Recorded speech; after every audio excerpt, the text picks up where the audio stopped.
Buenos Días, Aragón. Trabajar 4 días a la semana mejora la productividad y reduce los niveles de estrés y las bajas por enfermedad. Es lo que recoge un informe realizado en el Reino Unido, el mayor estudio hasta ahora sobre la reducción de la jornada laboral.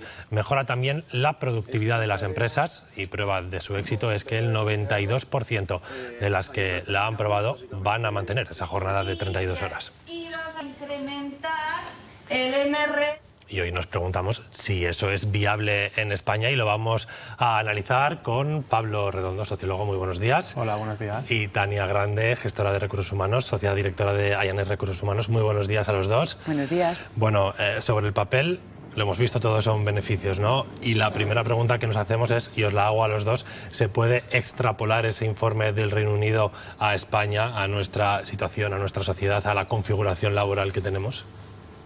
Pues yo no sé cómo lo ve Pablo, pero en teoría si se puede hacer en el Reino Unido entiendo que se podrá extrapolar a España, pero no sé si en estos momentos como sociedad y a nivel legislativo también somos un país preparado para ello, pero es la tendencia y en recursos humanos también lo vemos, que es la tendencia tanto lo que piden los empleados como hacia dónde va la sociedad. Claro, así es. Ahora en Reino Unido han hecho un proyecto piloto que parece ser que en España también van a hacer algo similar, ¿no? Y la idea es pues, poco a poco ir probando, ir viendo si poco a poco qué tipo de empresas podrían acogerse a este tipo de jornada y al final esto va a ser un poco pues, como el teletrabajo, ¿no? Que es algo que ahora parece que todos hablamos de él, pero lleva muchos años desde que empezó a funcionar y cada vez han sido más personas las que han ido beneficiándose de este sistema. Sin duda es algo a medio o largo plazo, no va a ser nada inmediato, pero como decíais los dos, en algún momento hay que empezar a analizarlo y a implantarlo. Ya hay empresas en España que llevan unos años haciéndolo y parece que no les ha ido mal. Así es. Nosotros, de hecho, cuando esto se empezó a escuchar, hablamos con una empresa de Jaén, que creo que fue de las primeras que implantó esto, es una empresa de software. Claro, yo creo que aquí, o por lo menos en España, va a depender mucho de la tipología y los sectores, ¿no? en los que trabajemos. Pues quizá en una empresa de software es algo más sencillo de implantar que en una empresa industrial o con una empresa de restauración o en un comercio, ¿no? Pero desde luego es algo a lo que hay que estar atento, pero como tú dices, Carlos, yo no lo veo implantado en un corto medio plazo, yo lo veo más a medio largo plazo. Bueno, no lo hemos explicado, pero consiste en reducir nuestra jornada actual de 40 horas a 32, pero manteniendo las condiciones, manteniendo los salarios. No habría una reducción de condiciones. No, ahí está el kit de la cuestión, pero como hemos visto en el Reino Unido, la productividad no ha bajado, incluso los beneficios, los ingresos de esas empresas se han incrementado un poquito más del 1%.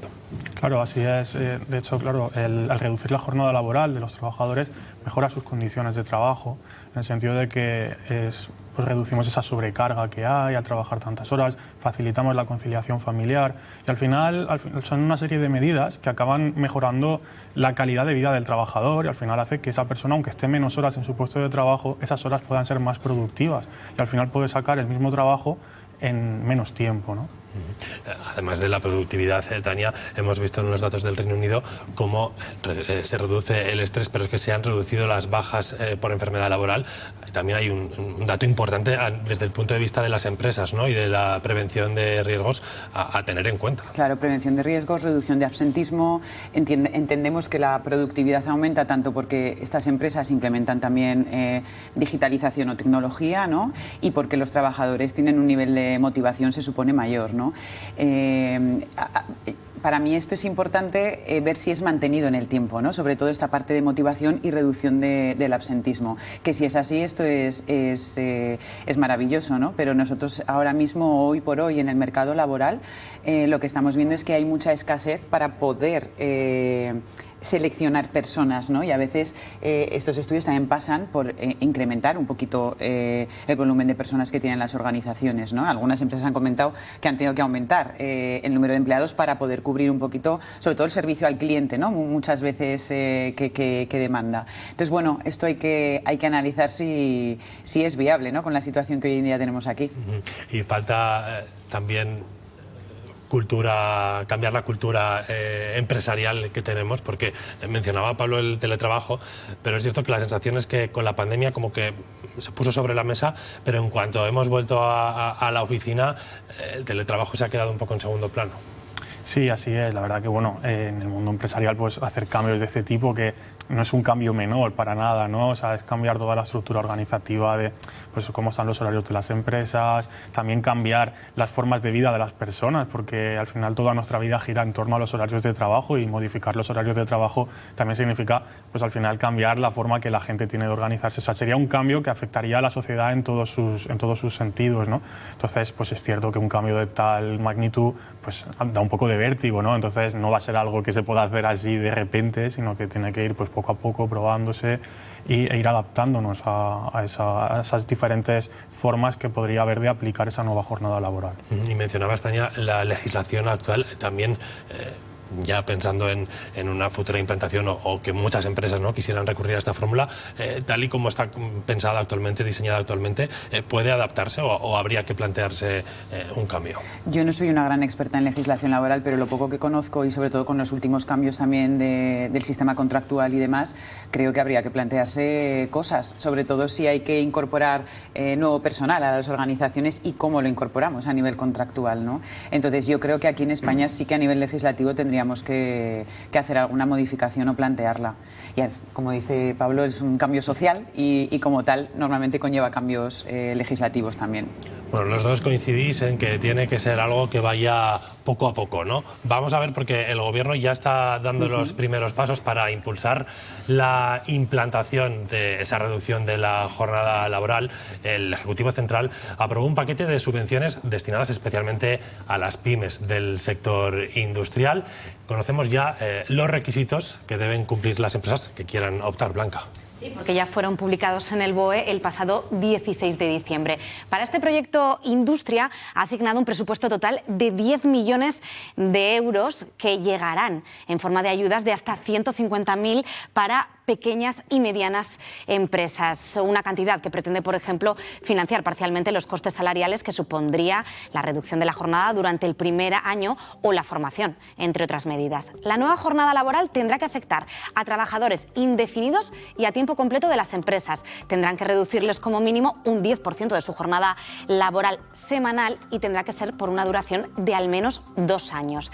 En empresas de hasta 20 trabajadores, en las más pequeñas, la medida tendría que afectar al 30% de la plantilla y en aquellas de mayor tamaño, en las medianas empresas, esa reducción tendría que afectar, esa reducción de jornada tendría que afectar al 25% de los trabajadores. La gestión de esa reducción de horas, dicen desde el Ministerio, dependerá de cada empresa y del acuerdo alcanzado con sus trabajadores. Carlos. Gracias, Blanca. Este es el proyecto que hay en marcha en el Gobierno Central. Estamos pendientes, ¿no?, de que se pueda materializar. Y lo mencionabais hace un momento. Hay una clave que es que las empresas tengan claro que a lo mejor la puesta en marcha de esta jornada en un primer momento puede suponer una inversión, puede suponer un desembolso, pero luego, si se cumple lo que veíamos en ese informe, se va a revertir, ¿no?, va a tener beneficios. Claro, eso al final es lo que tendrían que ver empresarios y empresarias, ¿no?, de nuestro país. Si se cumple, a ver, al final tenemos ya históricos y estudios, ¿no? No tiene por qué aquí ser diferente. Entonces, bueno, yo creo que esto puede animar a que haya empresas que se acojan a este proyecto piloto que se hace en España. Un paso más, ¿no?, para acercarnos a ese cambio de chip, Pablo, que poco a poco es cierto que otras circunstancias, ¿no?, nos van haciendo también ser más flexibles, buscar también primar la conciliación de la que tanto hemos hablado, que esta jornada laboral también beneficia, ¿no?, va en beneficio de esa conciliación familiar. Claro, la verdad que una de las mayores dificultades que hay a la hora de conciliar, que tienen las familias para conciliar su vida, los cuidados con el trabajo, es precisamente los horarios, que los horarios laborales no son compatibles con los horarios que llevan los hijos en el colegio. Entonces, pues bueno, todo lo que sea reducir y sobre todo flexibilizar, ¿no?, los horarios, pues va a permitir que las familias puedan organizar mejor los horarios de cuidado y por lo tanto pues tengan menos dificultades para conciliar. Pues vamos a incorporar, si os parece, otro testimonio a la entrevista. Es el de María Álvarez, es empresaria e impulsora de la plataforma 4Suma. Hola María, muy buenos días. Hola, buenos días. Estábamos hablando aquí en la mesa de ese informe del Reino Unido sobre los efectos de implantar la jornada de 4 días. En tu caso ya llevas unos años defendiendo sus beneficios. Sí, nosotras implementamos esta iniciativa saliendo del confinamiento en mayo de 2020. Decíamos también que, bueno, entre los efectos a comprobar, ¿no? Nos decía Tania, habría que ver si ese aumento de la productividad viene por una motivación de los primeros meses, de los primeros años por reducir esta jornada y luego se va reduciendo, se va desdibujando. En vuestro caso, ¿qué habéis comprobado? Es que yo creo que hay una falta, hay un problema de comprensión con esta idea de la semana de 4 días, y es pensar que la reducción de la jornada en sí misma produce la mejora de la productividad, y no es exactamente así. Se trata más bien de que las empresas, cuando nos ponemos frente al reto de reducir la jornada de una manera tan radical, lo que nos obliga es a modernizarnos al final, ¿no? A introducir innovación, a digitalizar, como estabais hablando antes, y esas transformaciones lógicamente pues vienen para quedarse. Nuestra experiencia es que desde que implementamos la semana de 4 días, pues al final hemos conseguido transformar toda la empresa con unos beneficios que van mucho más allá de los laborales y que, claro, ya se van a quedar con nosotras. Estamos hablando de un cambio de chip total, ¿no? No solo a nivel empresarial, sino a nivel de la sociedad. Eso es. Estamos hablando de un cambio de chip, de un cambio de ética, de un cambio de forma de comprender el trabajo y lo que aporta cada persona en la sociedad. Y estamos hablando de una cosa que te cambia la vida. Esto es lo que más nos dicen los trabajadores y las trabajadoras, que trabajar 4 días a la semana cambia la manera en la que vivimos después, ¿no? Más allá del trabajo. Cuando planteamos este debate, enseguida nos vienen a la cabeza algunos sectores donde a priori parece más complicada su implantación, ¿no? Pero tu experiencia nos dice lo contrario. Claro, es que yo creo que hay algunos sectores en España que les tenemos un poco de manía, los tenemos un poco estigmatizados, pero en realidad todos los sectores económicos funcionan de la misma manera y todos los sectores económicos tienen la capacidad de mejorar y de ser más productivos. Mira, fíjate, el gran ejemplo, ¿no?, de reducción de jornada en la historia es aquella historia de que Henry Ford, el fabricante de coches, en el año 1926 redujo por primera vez la jornada laboral de su fábrica a 8 horas al día y dio lugar a la industria moderna que conocemos, ¿no? Claro, antes de aquello también en las fábricas se trabajaban muchísimas horas, hasta 3.000 horas al año, y se trabajaba con una productividad bajísima. Y nosotros, sin embargo, ahora pensar que la industria es un sector de baja productividad, pues se nos queda muy lejos. Pues esto es un poco lo que tiene que pasar con todos los demás sectores, que introduzcamos más innovación, más digitalización, y que esa ganancia, digamos, que esas mejoras redunden no solo en que tengamos mejores empresas, sino también en que se implemente la semana de 4 días. Tú puedes además contarnos un ejemplo en hostelería, que es uno de esos sectores, ¿no?, donde a veces parece que va a ser imposible. Y decíamos también aquí en mesa hace un momento, esta implantación puede pasar en un primer momento por una inversión por parte de la empresa, pero con una buena pedagogía, saber que esa inversión se va a traducir pronto en un cambio de la situación en el negocio. Claro, efectivamente. Nosotras al inicio de la implantación de esta medida hicimos una inversión que no fue una inversión muy importante. Al final, la inversión más importante es en la transformación de la empresa, ¿no? Es en la forma de organizar la empresa. Pero nosotras hicimos, pues tomamos diferentes medidas, introdujimos tecnología en la cocina, pusimos maquinaria para que no se entienda todo el mundo, pusimos también una aplicación desde la que la gente puede pedir desde la mesa en las salas de los restaurantes, y con estas iniciativas lo que hicimos fue mejorar la productividad de toda la empresa, y lo que hemos conseguido al final pues es efectivamente una empresa más productiva. Cuando sabemos los empresarios que estamos tomando medidas para mejorar la empresa y que va a ser más productiva, al final no lo vemos como un gasto, lo vemos como una inversión. ¿Y cómo crees que puede ayudar a dar un paso más hacia esa jornada ese proyecto piloto del Gobierno que explicábamos hace un momento y que precisamente va destinado a las pymes? Sí, yo creo que el proyecto piloto de este Gobierno, también el proyecto piloto del Reino Unido y todas estas iniciativas que lo que están haciendo es incentivar a aquellas empresas que pueden estar interesadas pero que pueden necesitar una pequeña ayuda para ponerlo en marcha, es muy buena idea. Es un proyecto piloto que, por desgracia, tiene un problema, y es que solamente está limitado a las pymes del sector industrial, pero, por ejemplo, allí en Aragón, que tenéis mucha pyme precisamente del sector industrial, yo animo a todo el mundo a que le eche un ojo ojo a la convocatoria, porque verdaderamente luego es una convocatoria muy bien financiada, muy flexible en la aplicación y es una gran oportunidad para las pymes para transformarse, ¿no? Para sumarse al siglo XXI. Y volviendo a ese cambio de chip que mencionábamos, por tu experiencia, ¿crees que hay más reticencia en España a aplicarla, a dar el paso, o incluso en algunos sectores en concreto? Yo creo que quizás aquí tenemos una cultura empresarial por las características de las empresas en España, que a lo mejor está un poco menos habituada a transformarse y a innovar que en otros países de nuestro entorno. Pero mira, yo creo que el confinamiento, la pandemia, todas las cosas que han pasado este año con la crisis de los materiales, después con la inflación, con la guerra de Ucrania, también nos dan la medida y nos demuestran que el tejido productivo es capaz de enfrentarse a muchísimas circunstancias y de superar muchísimos retos, y que también tiene que tener la confianza en sí mismo de saber que puede seguir mejorando. Pues María Álvarez, muchas gracias por habernos atendido, por esas claves, y muy buenos días. Muchas gracias a vosotros. Bueno, ha quedado claro que el cambio de chip está ahí, ¿no? Y que poco a poco tiene que producirse. Sí, la verdad que bueno, pues estamos en una sociedad que siempre se dice que las sociedades son cambiantes, ¿no? Y en estos tiempos lo hemos vivido más que nunca.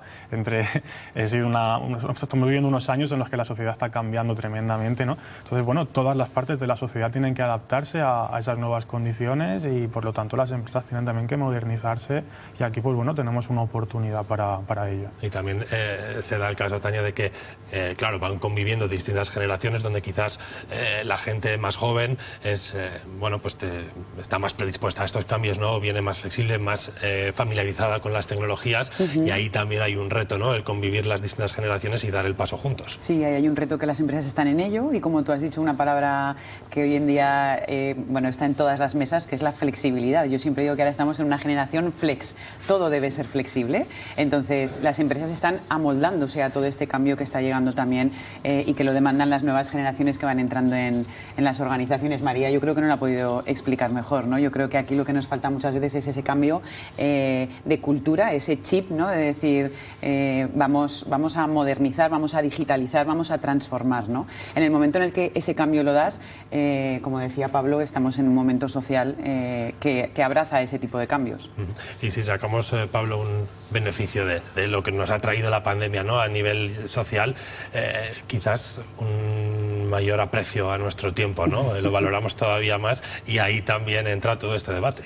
Sí, desde luego. La verdad que, bueno, ya antes de la pandemia se hablaba bastante ya de la necesidad de adoptar medidas de conciliación, tanto por parte de las empresas, pues dotar de flexibilidad laboral, al final de que las empresas fuesen más socialmente responsables, especialmente con las familias, ¿no?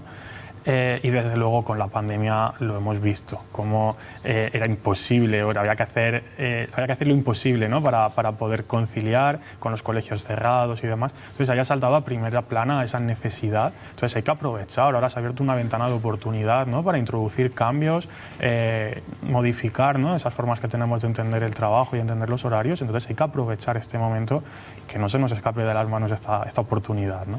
Y no lo hemos comentado, pero por si alguien necesita más argumentos de ese informe que hemos analizado, además de que se redujo la contaminación y en consecuencia el cambio climático, ¿no? Porque ese grupo de trabajadores usaba un 20% el coche menos con respecto a una jornada laboral. Ahí hay otro argumento más, ¿no? para la defensa de este proyecto. Totalmente, y además esto va en la línea también a nivel social con todo el tema de la sostenibilidad, y es otro tema, otra de las tendencias de las que se está hablando en el área de recursos humanos en 2023, es la sostenibilidad, es la conciliación, es la salud mental también de los trabajadores, reduciendo ese estrés.